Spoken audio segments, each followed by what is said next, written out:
Hello and welcome to The Big Fight. And I have to say that this is a slightly special edition because we are going to be discussing, if not debating, the ultimate mystery, the ultimate question that man has been asking ever since he first acquired consciousness. God, the meaning of the universe, where has all of this come from?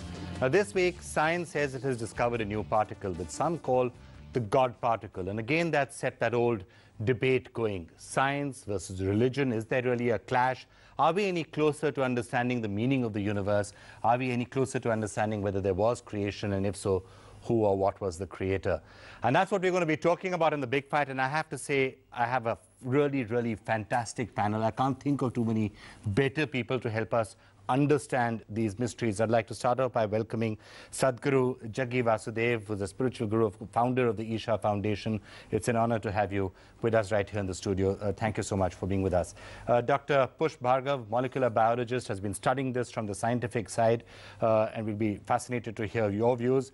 Dr. Dominic Imanuel, spokesperson of the Delhi Catholic Archdiocese, thank you so much for being with us as well. Professor Rajaraman is Emeritus Professor of Theoritical Physics at the Jawaharlal Nehru University. Great to have you with us. Swami Atmapriyananda is the Vice Chancellor of the Ramakrishna Mission, Vivekananda University, who's done a lot of work on theoretical physics as well. So you'll perhaps be talking from both sides in this particular debate. It's great to have you with us. And Shiv Vishwanathan, one of our best-known sociologists, is going to be also telling us where does all of this fit into a societal parameter. Some say that man invented God or man created God for other reasons, and we'll be getting you to talk on that.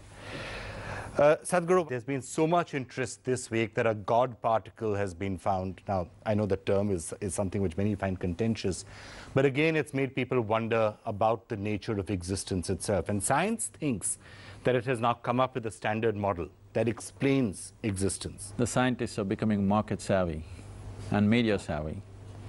So a name like this, God particle, suddenly has grabbed everybody's interest. Otherwise, for a lot of people in today's world, science means the next model of iPhone. That has been the idea of science. Once again, young people are interested to know what this is about. I see all the people around me being interested in particle physics and fundamental physics like never before in the last 3 days which is a very good thing, because science should be essentially seeking. Spiritual process is also seeking, essentially a human being seeking to know, because wanting to know is not something that is infused by education. Wanting to know is a very natural state of human intelligence. I mean, the name is not suitable for what has happened. It doesn't matter, but it's grabbed people's interest, and that's interesting and important for the world. I guess Sadhguru's right. God particle is a bit more catchy than talking about leptons or quarks or even a boson, right? Even though the name in a sense originates from an Indian, but it's to that extent more catchy. He said that science is seeking, spiritualism is seeking. So to that extent, both are trying to find what is reality. Would you agree with that? And are we any closer to figuring out which of them is closer to the truth? I don't believe that we can synonymize science and spiritualism. I think they are two completely distinct approaches and not different approaches, but seeking the same answer? That depends on what is the question that you are seeking to answer. There are many ways, even religion all through has sought answers, same questions that science has. And when science has found the answers, they have been almost invariably in contradiction to what religion has provided. But coming to this question of the God particle, I think it's a complete misnomer. You know that initially it was actually called goddamn particle. Yeah. But the editor removed the term. And made it the God particle. The reason why some people still call it the God particle is because in a sense there's a view that what the Higgs boson actually does is it enables energy to create matter. It creates matter in a sense, so therefore it's playing the role of creation. I guess you would disagree with that strongly. No, I wouldn't disagree, because creation has started somewhere. And even now the readers of the Bible do agree that the story given in the first chapter of the book of Genesis, that God created the universe one day by one day, and on the last day he created human beings, is not exactly how it is. But it is how those people perceived or understood the creation, that God created them that way. But now science is throwing more and more light on how creation came about. You are saying that God would have created man, God has created the universe, but not exactly in the same way as it is described in the Bible or in the first chapter of Genesis. So even if there was a Big Bang or the Higgs boson is creating matter, that's the hand of God working through the Big Bang. Yes, that we would still agree, because science, you see, is still struggling with this little particle, if I may say. And that still is about matter. It is not yet even crossed the border of spirituality, or let us say spirit or soul. Now, after man or science has been able to throw some light on what this particle and matter and mass, etc. is, then our next task would be to try and explain what the soul is, or what the spirit is, or what is the function of the mind, the intellect, where has that come from, and how does that function? Because right now they're struggling only with particle and with matter. Let me just go to you, Professor Rajaraman. It is true that everybody wants to be a rock star, and the physicists also. So the name God entirely came from that effort. It just doesn't belong here at all, even in a remote extension of what you mean by God. So that I want to dissociate myself from that name completely. Having said that, I would say that... hates it. Professor Higgs also hates the name God particle. He didn't like the term Higgs boson either. But then well, that's out, second is out of modesty, okay. But the first is out of good taste. All right, fine. Swami Atmapriyananda? I completely agree with Professor Bhargav, because fortunately or unfortunately, I was trained as a physicist, as a particle physicist, before I became a monk. Many people have asked me, why did you become a monk after doing so much of physics? I said it is not in spite of it, it is because of it. Because so you're finding the connection. So you're finding the connection, sir, between spirituality and physics? Let me finish. So if you take physics very seriously, physics has taught me to look at the world very differently from what our five senses look at the world. And when you talk about spirituality vis-a-vis, not versus, vis-a-vis science, I would say to put both of them together either synonymously or coevally, or saying that one leads to the other, is vulgarizing both. Leave these two departments separately. And if science at some point leads to spirituality, we do not know, let it. But saying that this God particle and God created, and there's a misstatement scientifically, Higgs boson does not create matter. So what Higgs boson does is facilitate the process. Scientifically, is to give masses to certain particles which are massive. Human beings, scientists do not yet know how particles acquire masses. There is a mechanism which Higgs suggested by which particles which are massless can acquire mass. This is a tremendous achievement in that sense, and Higgs boson was not seen at that time, and therefore people didn't believe that this could happen. If this could happen, this creates a tremendous revolution. There are three important things. One is about symmetry. Symmetry has been a very crucial concept in life itself, not, in fact in science. The whole cardinal principle of physics is symmetry. Right. And symmetry comes from the idea of beauty, which is related to social sciences, humanities, arts, everywhere. And we believe nature is beauty, Satyam, Shivam, Sundaram, we know that. And symmetry, according to physics, is related to conservation principles. Okay. So I'll come back to that. Yeah, we will just come back to some of the details of this in just a couple of minutes. Shiva, I just want to get you in on this. Yeah. I must confess I plugged in physics at school. You know, I think it was lovely that this was a misnomer, because I think what we saw was the gossip of science, the gossip of ordinary people caught in a beautiful conversation. Thank God there was misunderstanding. Otherwise, what would scientists and spiritualists do? I think the important thing is, look at the drama of the event. Yeah. It was great drama. Man has found God. That's it. I saw headlines saying man has found God. I was like, wow, that's nice. Yeah, but I thought it was a particle. And I think the beauty of this was the variety of questions asked. Okay. Let's enjoy the event. Okay. Because otherwise we start acting like literary critics, putting a grammar on the event. But Sadhguru, the fundamental question that I started with, actually that's a fundamental question that humanity probably started with, 10, 20, 30,000 years ago when the first, people were staring up at the skies and trying to figure out where did we all come from. That's the question which, to come back to it, is what science is trying to answer, and in a sense, spirituality is also trying to answer. Are we any closer to understanding it? First thing is, there is something people are referring to, I never utter the word, but referring to spiritualism. We are not talking about spiritualism. It's very obvious, as the scientists are saying, only 4% of the creation is physicality, okay? Rest is non-physical. All that is non-physical is what we refer to as spiritual. Here in this country, in this culture, we don't see spirit as one individual thing, a lamplight that floats away and floats in. Everything that's non-physical is considered spiritual. I am neither a physicist, nor I have bothered to read any of the popular books that are around or the textbook. Only the newspaper I have read just to see what's happening for the drama's sake. And nor am I a scholar in any spiritual sciences. I have not read I'm sorry, I have not read the Gita. I've gotten into a lot of trouble by saying that. I have not read the Upanishads or the Vedas or any scriptures for that matter, okay? The most serious scripture that I read is Asterix. Okay. Yeah. So the only thing that I know is I have paid enormous attention to how this one happens. I know this one from its origin to its ultimate. From that I speak. Though the word Vigyan is being used in a very loose way today, it essentially means Vishesh Gyan, that is, means an extraordinary knowledge which cannot be studied through 5 senses or through the simple instrument of your intellect, because the nature of the intellect is it wants to cut open everything. As you're breaking the protons and looking inside, you want to cut open everything and know it. This is the nature of the intellect.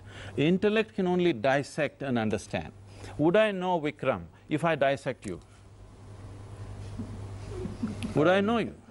As long as, if you could wait for that entire process for a few years, I would be much happier. You're smart. I hate to say. So I'd love to offer myself for either spiritualism or science, but maybe… So I'm saying intellect is essentially like a scalpel which opens up things and shows us certain things, which is extremely useful for our existence here, okay, for our survival process here. But now we are trying to understand the very basis of life. And if you're looking at the basis of creation, then your senses and your intellect are not substantial instruments to do that. There are other ways of doing it. Science has, at the end of the day, only been able to understand and explain 4% of the matter or the mass that we know in the universe. So the more we are trying to learn from the scientific point of view, the less we know. That's, I think, the point that Sadhguru was talking about. I believe that even in matters of spirituality, there is room for precision of thought. It need not be abandoned. So these descriptions that you give of how much of science we understand, the statement you made, I've heard before, that's true too in some sense. But if we don't understand 96% of the universe… No, we are not saying 4% is small, 4% is enormous. No, that's not the point. That's the 96% in some sense. That 96% doesn't contain 96% of the wisdom about science. It doesn't, so these numbers, I think, are misleading, although they are correct. Weinberg, Hawking, have tried to write about these matters. And in the process, they have goofed.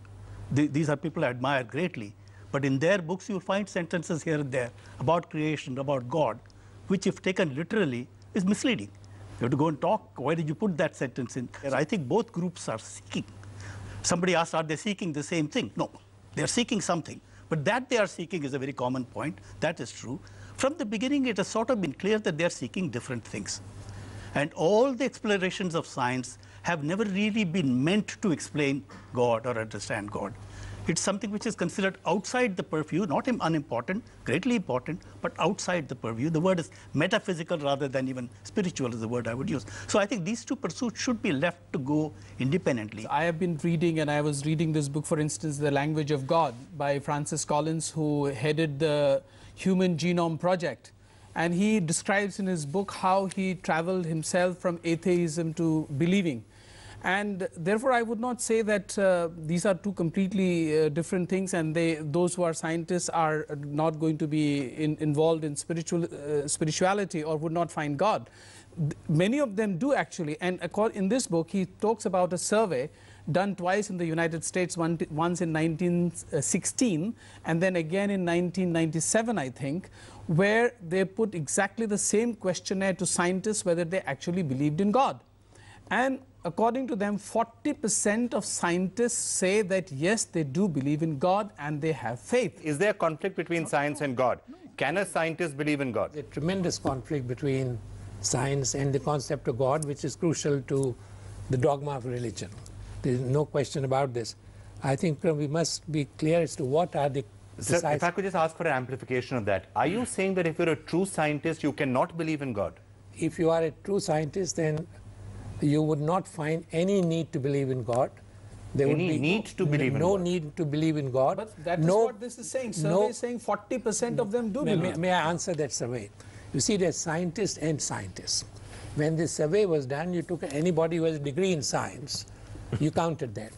Now, in the late 1980s, several friends of ours, who are all fellows of the Royal Society of Britain, and we did a survey of all the fellows of the Royal Society of Britain, members of the US National Academy of Sciences, members of the French Academy of Sciences, members of the Soviet Academy of Sciences, and Nobel Prize winners since 1950.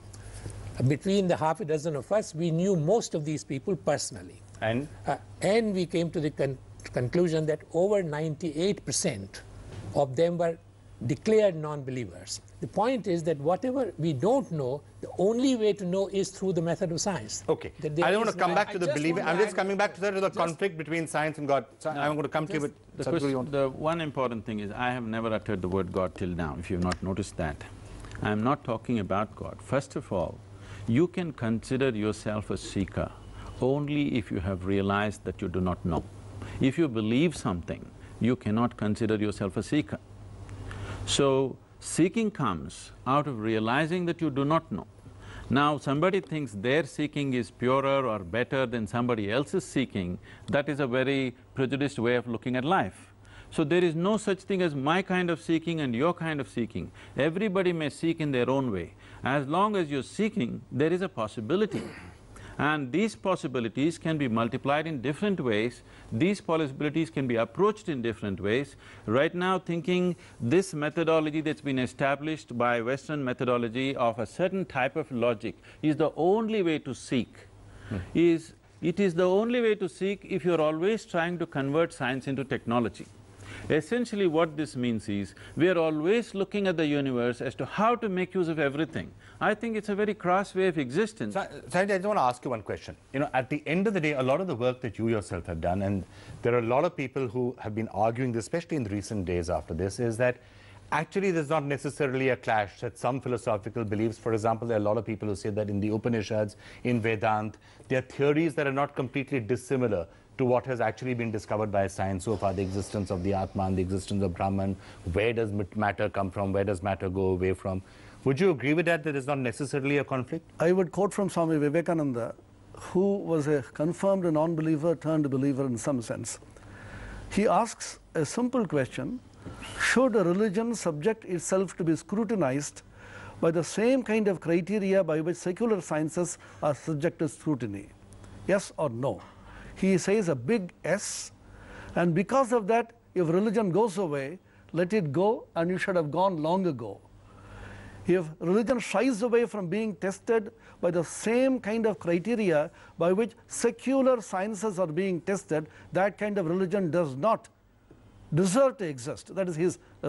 So the idea is, we all, the scientists as well as the spiritualists, are seeking, according to Swami Vivekananda, unity.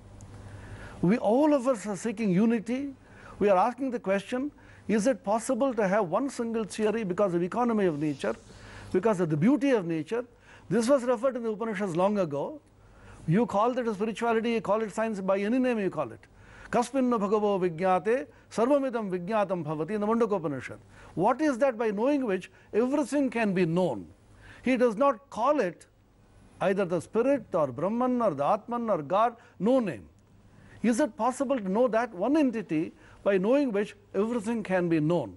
And interestingly, the answer given is, all that you can know comes under the realm of aparavidya or science.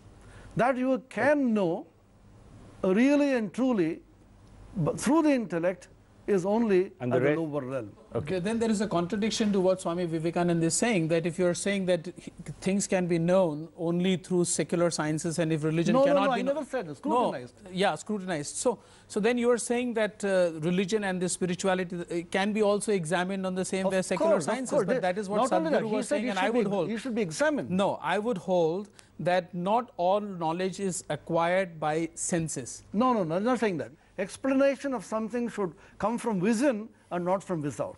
So I'm just trying to again come back to the question. You were saying, you were indicating that you think that the Upanishads and some of these scriptures and doctrines actually have the underpinnings of modern science. No. Underpinning in the sense they are parallels, the language seems to be similar, but the approach could be different. We don't know. Okay. Semantics are very misleading. At the end of the day, is there a conflict? Are they both seeking the same thing? There are two dangers here. One is trying to force an unnecessary unity by saying, you know, I see similarities, Fritjof Capra style. The other great danger is when scientists want to be historians of science, like Professor Bhargav. He's a disaster. Christianity had a particular kind of relation on evolution. But that doesn't mean other cosmologies debated the same way. Okay. The important thing is not unity. It is how difference can be complementary. No, I think the interesting thing conversation is unity does not mean sameness at all. Yes, he is precisely. He is confusing between unity and uniformity. No, you're not talking about uniformity. I'm not saying I'm confusing. I'm saying that to a certain extent, when you people talk about unity, you've got to be careful. We are careful. There are two aspects to this. Number one, can the entire nature of existence as we know it be explained either by religion or by science? That's question number one. And a related question, are there some aspects of existence which can be explained by science and other aspects that are mystery which can then only be explained by religion? So, Sadhguru, which of the two is it? Is there one unit, one reality which either of them should be able to explain, or are there different aspects of it which each should look at? It is improper to call only a certain way of thought and a certain way of experimentation as science. There are yogic sciences. Maybe the Western scientists think it is not science, but we have applied ourselves much more than you have applied in your life towards the science. Human capabilities are different and beyond the possibilities of intellect. Intellect comes up first because it is a tool for survival. The moment you're born, your senses and your intellect are on because these are tools for survival. But if you strive, there are other dimensions of perception within a human being. Those things have never been explored, and you keep on saying only that is science. That is not fair. We have been exploring these sciences for thousands of years. Just in the last 150 years, only because you have provided facilities for people, okay? Only because technologies have come, gadgets have come, that has become science. It's popular science. The profound science that you're talking about, unfortunately, is playing to popularism. There are other ways of studying existence. First of all, the basis of existence for me, is myself. Here for you is yourself. Because your perspective of the existence is only the way it projects in your mind, there is no other way to see it, the way your senses show it to you. Putting the whole existence to the test of human logic is a very simplistic science. Okay. Can we explain existence as we know it entirely from the prism of science as we know it? As human logic? Whether it's biological science, physical science or chemical science? The only way that we can arrive at an answer that will stand the test of time is by using the scientific method. And in the past, when such reliable answers have been obtained, people have unwittingly used the scientific method without knowing that they're doing it. The method was actually codified only about the 13th century. You know, I have read all the scriptures. We use the term spirituality. Now, what do we mean by this term? We use the term soul. Now, biologically, there's no question soul doesn't exist. There's not a shred of evidence of the existence of soul as we commonly perceive it. But the greatest of respect said there was no existence, there was no proof or evidence of the existence of the Higgs boson until earlier this week. And But Higgs boson was, we knew that if the the standard model of particle physics had to be correct, We knew that Higgs boson must exist. Science allows you to... But because science has not been able to establish the existence of the soul as of this moment, doesn't mean that it does not happen. Because the science, once upon a time, thought that once upon a time, science said that the world, the whole universe centers around the earth. That was science at that time. There was a time when science said that the atom is indivisible. There was a time when science felt, so science changes. So I'm just saying the fact that science hasn't established the soul right now doesn't mean it doesn't exist. Science cannot explain some of the most fundamental. Science cannot define matter. What is a particle? Physics cannot define. And it is happy that it cannot define. Well, it cannot define space. It cannot define time. So everything need not be defined actually. So I can only hope that Swamiji knows his spirituality better than he knows his science. And I also want to say that spiritual discussions are not the sole ownership of spiritual leaders. It's part, all of us have a right to talk about it, so I want to say a few things. First, it is wrong to say that the Vedas contain all this information. It's completely wrong. It is true, it contains very high wisdom, and it's an insult to the Vedas to try to read modern science into it. It deals with matters which are far more important. Now, when 3 quarks were found someday, 40 years ago, the number 3 was discovered in the Vedas in 20 places. People said, look, it said 3, it said 3. Then 7 particles were discovered, it said 7. That is not saying Vedas knew this. The Vedas knew something much deeper. The difference between science and somebody saying something like, all began out of nothing, a statement like that, is the number of predictions, precise predictions that you can make. When science says there was a Big Bang, there are 10,000 things you can measure and check it is true. When say it all started out of nothing, there is nothing you can check afterwards. Sadhguru is talking about belief as opposed to knowing something. At the end of the day, is religion what you have to believe? No, one second. One second. What is the problem with my 2 good friend scientists here is that they have only one methodology of knowing. And they're saying that unless a thing can be experimented with and reach a result and can be retested, that is real knowledge. No, that is real science. That is real science. But both Sadhguru has said, and I maintain that is not the only way. In philosophy, there is a school which is called logical positivists. Logical positivists always believe that the only knowledge that can be acquired is through perceptions and through senses. But it is believed now all other philosophers like Habermas, Gadamer, Paul Ricoeur, and so many other sociologists as well, who would say, no, there are other ways of knowing. Though Sadhguruji is talking about spiritual ways of knowing, but through pure intellectual process, through philosophical process, there is a way of knowing things that cannot be known through scientific experiments. So basic problem here is that whether we have only scientific way of knowing or whether there are other ways of knowing.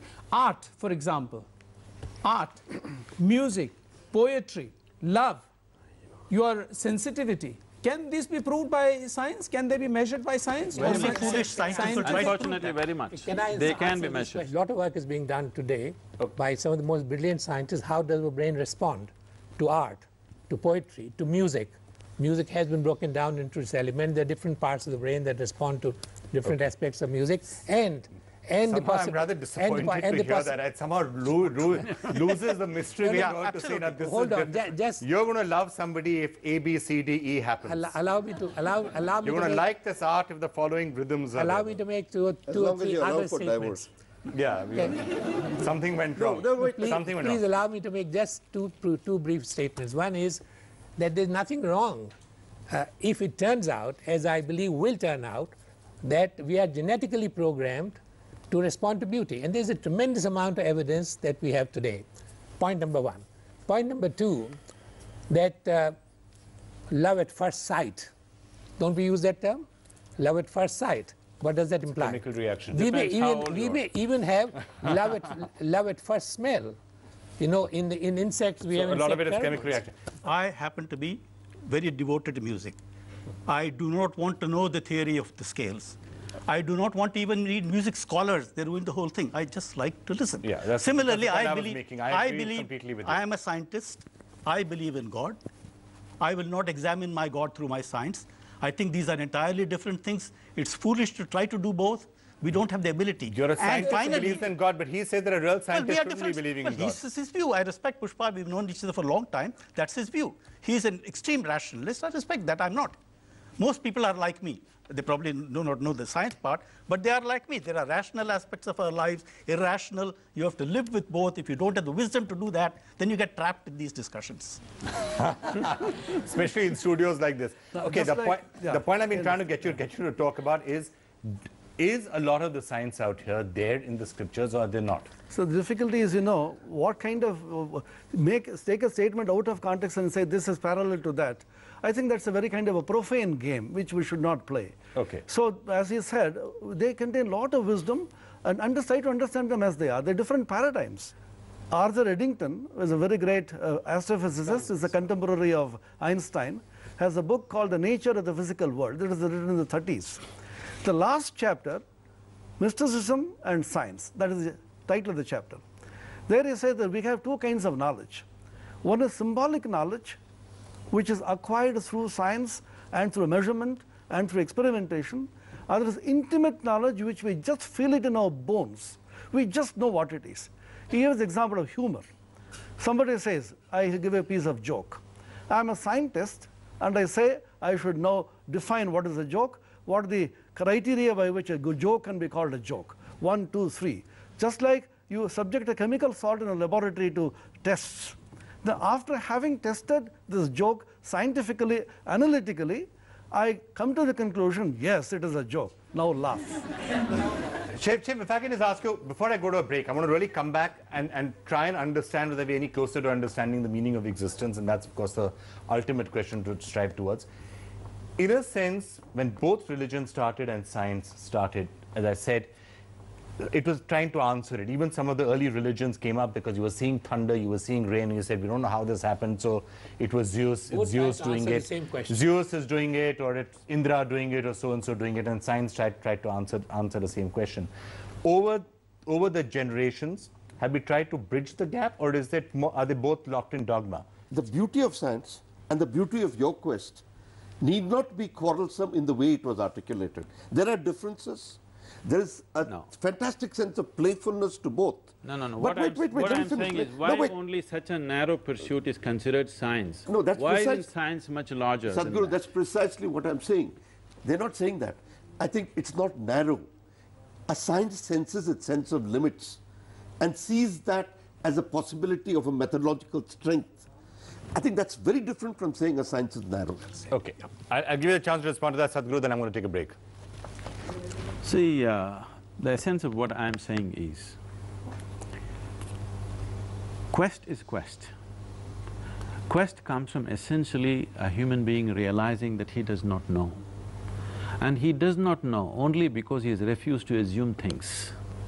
People have assumed and concretized that into a belief system, they will never seek because they already know without knowing. The reason why modern science has become the way it has become is because there's been so much misuse of the ancient ways of doing things. Horrible misuse has happened. At that time, science came with a method which could be least misused. But you cannot say science has not been misused either. But Sadhguru, couldn't that same argument also be used for religion? Because in a lot of religions, there's a dogma. This is exactly what happened. This is what God is. This is what the nature of religion is. That is not seeking. So you think that's also as wrong as the other would be? Because in a sense, there's a dogma out there. It's not seeking. Somebody wants to assume something. What they assume and believe in simply is a cultural influence. Depending upon which culture you're born in, accordingly you believe something. Different people believe different things. Belief will give you solace. Belief will not give you a solution. Would you be agreeing with what he's saying, or at the end of the day, in religion, to your mind, is there a certain amount of belief that is required? Certainly. Yeah. There is a certain fundamental things that you need to believe in, and certain things are unchangeable. So you have to believe some of that. I quite agree that religion is also interpreted. There are interpretations, and there is a further study to understand what is written in the scriptures, because scriptures have been written many thousand years ago, and in what context they were written, in what language they were written, so that can be studied. Okay. So but as a self-appointed spokesman of God for a minute, I want to distinguish between God and religion. Enormous confusion here. Yeah. My God doesn't... Actually, a lot of evil has been done in the name That's of God. right. And a my lot God... of evil, probably more evil has been done in the name of God than has been done in the name of devil. Precisely. No, but and we have to do one my thing. God requires faith. Mine does. I mean, I'm talking about mine. Vikram, I you have to need do faith. one thing then. I Devil cannot gave explain. You'll have to one good thing to you, it differentiate gave you the modern apple. Western science and the other sciences. Okay. I think you'll have to need both Okay, distinctions. I'm going to have to take a break right now. When I come back, I'm going to be asking all of you about the meaning of existence. Are we any closer to understanding it than we were 50,000 years ago? Let's try and turn our attention to that when we come back after this break.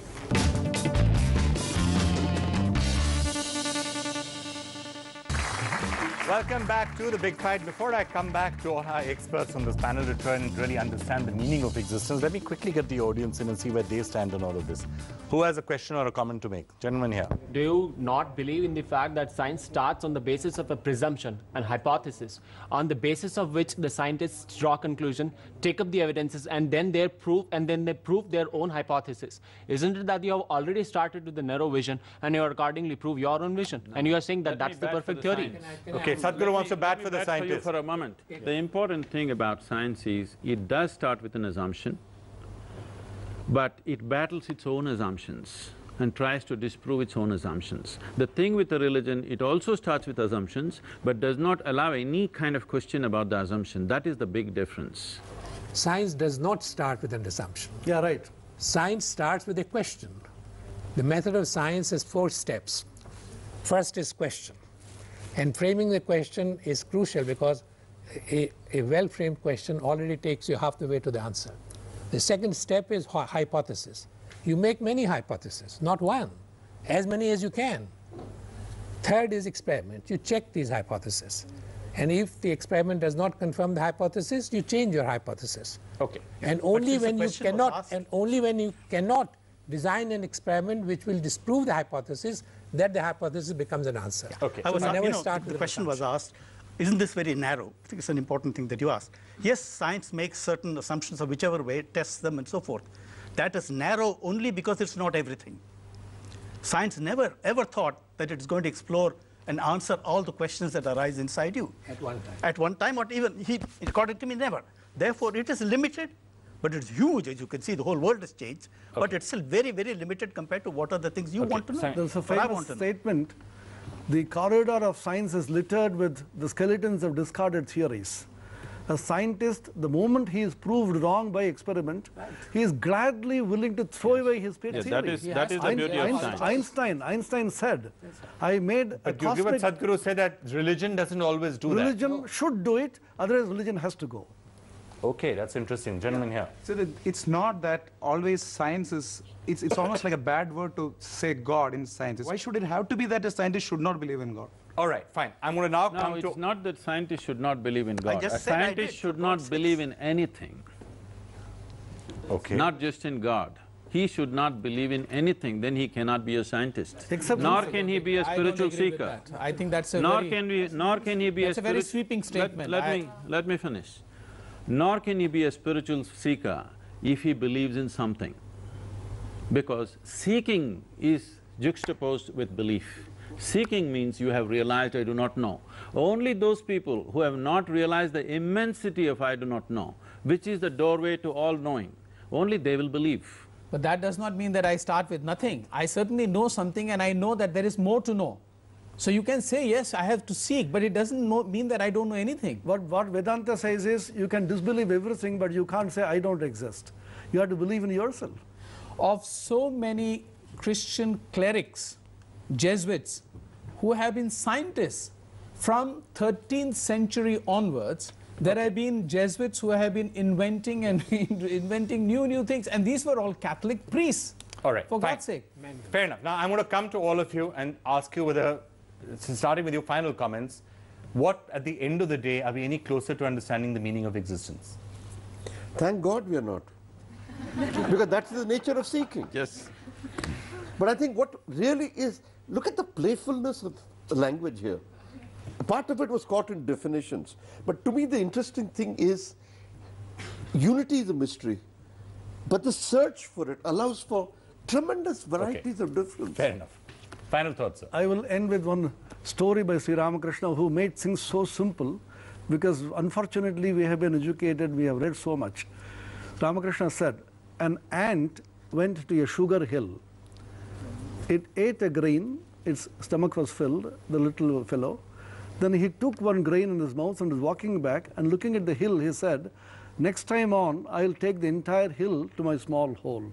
He said the mystery of nature, the mystery of God or whatever, the mystery of creation, the mystery of existence is so big and so vast, man with his little intelligence thinks that he can explore and fathom it. All that we are doing is creating models and theories. Okay. We do not, that may be a good paradigm. So each model, each theory is perhaps as good as any other theory. All right. I've spent a great deal of my time trying to understand the meaning of life. I'm no closer to it today than 75 years ago. And furthermore, I've looked for spiritual leaders to tell me the meaning of life, never got it from them. I think some people live without knowing the meaning of life. They are perhaps the wisest. Okay, don't try and find the meaning of I life. would not say that I know completely, entirely the meaning of my existence here. But that also, I do not deny that I do not know either. I mean, I do not know it completely. I will know more and more as I meditate or as I learn or as I read. But for the time being, I know that I have a purpose for my existence, that I should be available to people who need me. And there are a lot of people in this world who need us. I'm afraid there is no purpose. There's no purpose to our, or meaning to existence. There is no purpose, no meaning to existence. We create our purpose, we create our meaning, but there is no design, no purpose. It's an accident that we are here, we will live out our lives, it's a process of... It is an absolute accident that we are here. If life is found elsewhere, it wouldn't be like us. It will be carbon-based, hydrogen-based, water-based, but not like us. So there is no purpose, no design. In fact, there is a wonderful book by Jacques Monod, a very close friend of mine who won a Nobel Prize, called La Hasard, la Nécessité in French and A Chance and Necessity in English. Wonderful book, written in the late 1960s. And he says that there are only two things that are important. One is chance, because it is chance that has led to evolution, a chance that has led to the formation of the first cell on which Darwinian evolution operated, and the necessity to perpetuate that until the time another chance event has occurred. And therefore, once there is chance that dominates, the question of purpose doesn't arise at all. Chance could be called God. I have no problem. I have no problem. So no chance according to you, and no evolution, it was God who did it. That's a wrong spelling. Somebody has started the wheel rolling. Somebody has to begin a wheel. There can be a wheel, it can be standing and Ask where stationary. did that wheel come from? What this yogic lore sees is, from our own experience, one thing that I went to two aspects and we skipped this. It is, one is the gross creation, which is the physical. Next is the subtler thing, which is known as Vijnanamaya Kosha, because it's a special kind of knowledge that cannot be derived through intellect. And the third one is called Shunya, which is total emptiness, and the next one is referred to as Shiva. When I say Shiva, don't imagine the calendar figure you've always seen. When we say Shiva, what it means, that which is not. So they say Shiva is a cosmic man lying down across the cosmos, and he is nothing. He is not physical matter, he is nothing, but he is opaque. And then Shakti came and she danced around, a certain level of energy danced around. When she danced around, today modern science is saying that there are virtual protons and neutrons in vacuum spaces, and whenever electromagnetic forces are applied, they organize themselves into elliptical order. So when Shakti danced around, he got irritated and he woke up. And anybody in deep slumber, if they're woken up, they will get angry. So he got angry and he roared. So we said he is a Rudra. Rudra means a roarer. I was in conversation with Paul Steinhardt, who wrote that endless universe thing. Today scientists are believing that universe is endless, as always we've been saying. So I asked him, is it just one bang? He was simulating these bangs on the computer and he was showing in Davos. And I met him there and we had a long discussion. I asked him, are you sure it's only one bang? He said there's no guarantee, there could have been many. So if there are many bangs, if bangs happen together, could you call it a roar? You take an automobile engine, it is only going bang bang, but if you throttle up, it's a roar. So he roared. When he roared, the yoga says, he spat out galaxies. And he spat out galaxies which are not reality, they say. They are non-material galaxies. Then Shakti touched Shiva. When she touched Shiva, she gathered inertia. Till then she was ecstatic and uncontrollable, but she touched him and she gathered inertia. Can you gather inertia if you did not have mass? So she did not have mass till then, she touched him and she gathered mass and she gathered inertia, so she became more stable, which is what the creation is today. This is the yogic thing which has been around for 15,000 years. Vedas. Does that match with your scientific view of how creation happened?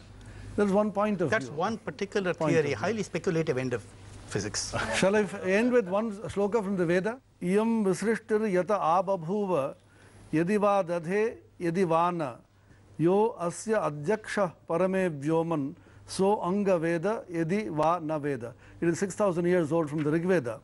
Whence all creation had its origin, he, whether he fashioned it or whether he did not, he who surveys it all from the highest heaven, he knows, or maybe even he does not know.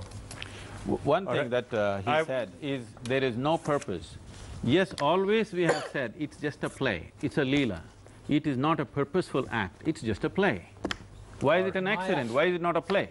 All right, well, you know, I wasn't actually really optimistic about being able to understand the meaning of life in the course of a big fight, but I think we've had a really interesting discussion on all aspects of the meaning of life, so thank you all so much for joining us. We'll be back again next week and probably doing something completely different on the big fight. Thank you so much for watching. We'll be back next week. Thank you so much.